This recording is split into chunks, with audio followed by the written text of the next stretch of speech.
नमस्कार, जीबीएन 24 न्यूज में आपका स्वागत है। आपके साथ मैं हूं राशि। आइए खबरों की शुरुआत करेंगे।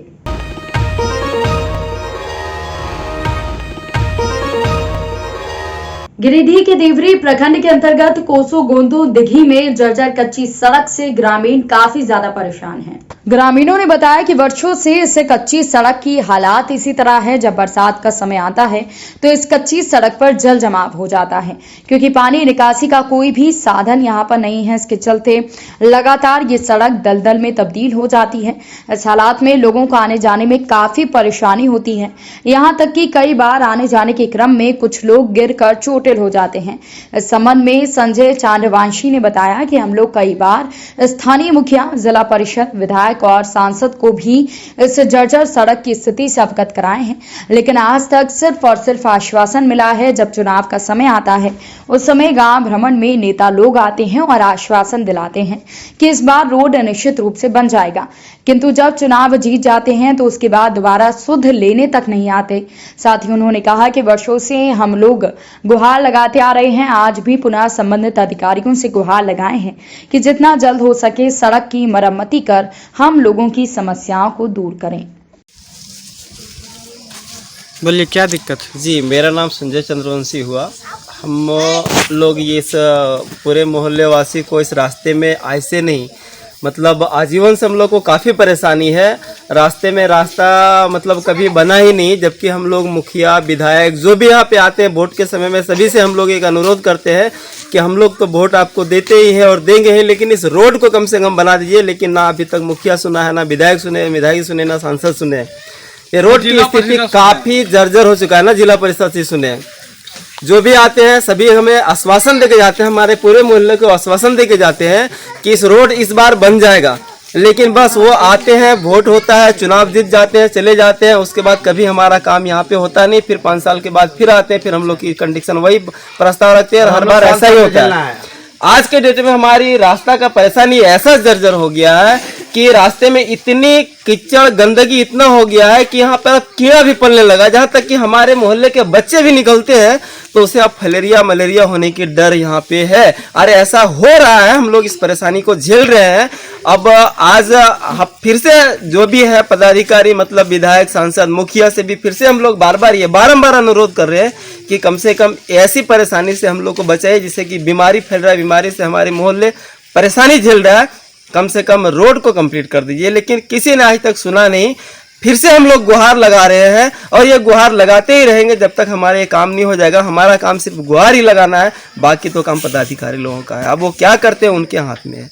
जमशेदपुर पोटका कलिकापुर की पोगरो साई की रहने वाली 70 वर्षीय संध्या रानी तिरपाल ढक कर रहने को मजबूर हो रही हैं। जब कोई नया व्यक्ति उनके घर पहुंचता है तो वो करुणा भरी निगाह से पूछती हैं कि मेरा आवास आ गया क्या। उनके साथ ही ऐसी तमाम महिलाएं हैं जो सरकारी आवास के इंतजार में बैठी हैं।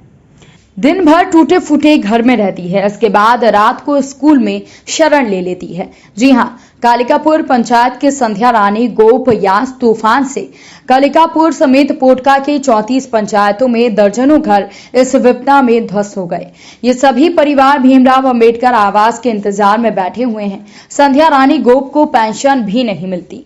यश तूफान से कालिकापुर पंचायत के खर्रा बागान में संध्या रानी, लक्ष्मी प्रिया भगत और गरिमा भगत का घर पूरी तरीके से तबाह हो गया, मगर आपदा के समय मिलने वाले अंबेडकर आवास अब तक नहीं मिल पाए।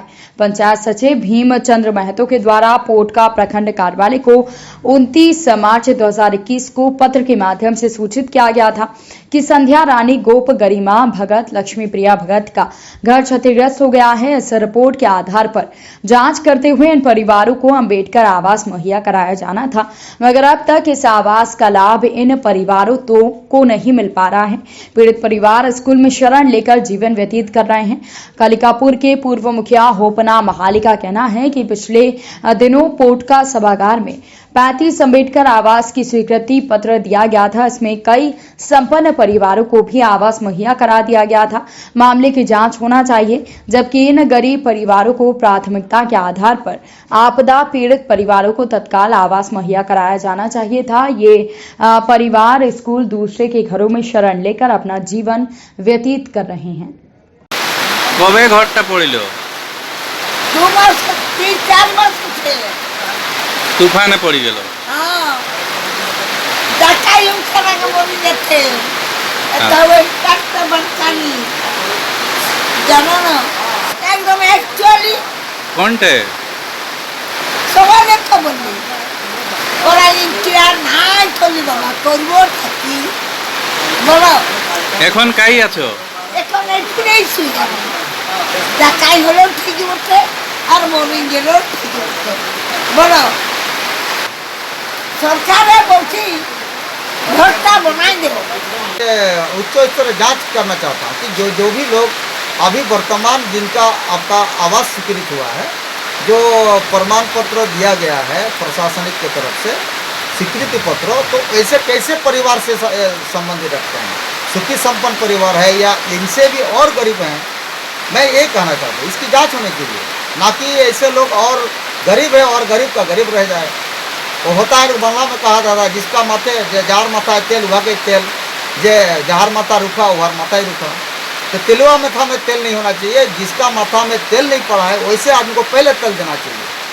मेरा कहना इतना ही है। पाकुड़ जिले के महेशपुर प्रखंड के अंतर्गत कागजपुर गांव में अजीबोगरीब मामला सामने आया है। यहां पर 15 वित्तीय योजना से नाली निर्माण किया जाना था, जिसका खाका पंचायत कर्मी ने तैयार किया है, लेकिन नाली निर्माण योजना की स्वीकृति विभाग के द्वारा 10 अगस्त तक नहीं दी गई। लेकिन गांव के तेज तर्रार बिचौलिया के द्वारा नियमों को ताक पर रखकर पूर्ण आत्मविश्वास के साथ योजना को धरातल पर उतार दिया है और नाली का निर्माण कार्य भी लगभग पूर्ण कर दिया गया है। तो वहीं स्थानीय ग्रामीणों का आरोप है कि नाली निर्माण कार्य में भारी अनियमितता बरती गई है। नाली निर्माण कार्य में इस्तेमाल आने वाला ईंट घटिया किस्म के बंगला भट्टा ईंट लगाई गई है। वहीं घटिया सीमेंट और बालू की मात्रा अधिक देकर यहां जैसे तैसे निर्माण कार्य कराया गया है। इससे कई सवाल खड़े हो रहे हैं कि आखिर योजना स्वीकृत होने के बिना निर्माण कार्य और प्राकलित राशि नहीं भी तय किए बिना कार्य पूर्ण कर देना कहीं न कहीं बिचौलियों के मनमोला और गड़बड़ झाला आत्मविश्वास की तारीफ करनी होगी।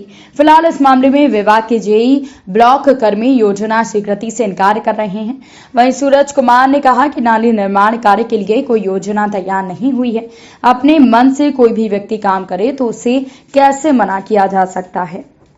সিমেন্ট এখন জোর জবরদস্তি ভালো দেয়া করেছে, ওই দিয়ে ভালো হয়নি সিমেন্ট। না তুমি বললা তবে দিছে, বলছি তাও দেয় না। কালকে এক মিডিয়া ছিল ওরা চেক করলে তাই দিলে, আজকে তাও হালকা দিয়েছে। আচ্ছা কি নাম হলো আপনার? इधर टोक्यो ओलंपिक में शानदार प्रदर्शन से देशवासियों का दिल जीतने वाली भारतीय महिला हॉकी टीम की खिलाड़ी और झारखंड की दोनों बेटियां सलीमा टेटे और निक्की प्रधान झारखंड पहुंच गई हैं। रांची के बिरसा मुंडा एयरपोर्ट पर खेल मंत्री हफीजुल हसन ने उनका स्वागत किया। एयरपोर्ट पर एक ऐसा भी पल आया जब सलीमा टेटे की मां उन्हें गले लगाते वक्त भावुक हो गईं। टोक्यो ओलंपिक में अपनी काबिलियत का लोहा मनवाकर झारखंड की बेटियां हॉकी निक्की प्रधान रांची लौट आई हैं। बुधवार दोपहर 1:20 पर वो रांची एयरपोर्ट से बाहर निकली। यहां उनकी आगवानी में राज्य के खेल मंत्री हफीजुल हसन पहले से मौजूद थे। उन्होंने एयरपोर्ट पर दोनों को रिसीव किया। मंत्री के साथ दोनों खिलाड़ियों के परिजन वहां पर मौजूद थे। खेल मंत्री खुद स्वागत के लिए पहुंचे थे, वहीं परिजनों के साथ वो मौजूद रहे। खेल मंत्री वहां पर मौजूद थे। वहीं अपनी बेटियों के स्वागत में पूरा शहर एयरपोर्ट पर खड़ा था। हाथों में तिरंगा थामे लोग 10 बजे से एयरपोर्ट पहुंचने लगे थे। ये सब बेसब्री से उनके बाहर निकलने का इंतजार कर रहे थे। उनके बाहर निकलते ही लोग उनकी एक झलक पाने को बेताब दिखे। इंडियन महिला हॉकी टीम पहली बार टॉप 4 में जगह बनाने में कामयाब हुई है। दोनों खिलाड़ियों के स्वागत के लिए एयरपोर्ट को पूरी तरीके से तैयार किया गया। ढोल नगाड़े के साथ पारंपरिक वाद्य यंत्रों और लोक नृत्यों से कलाकारों का स्वागत किया गया। एयरपोर्ट को गुब्बारे फूलों से सजाया गया।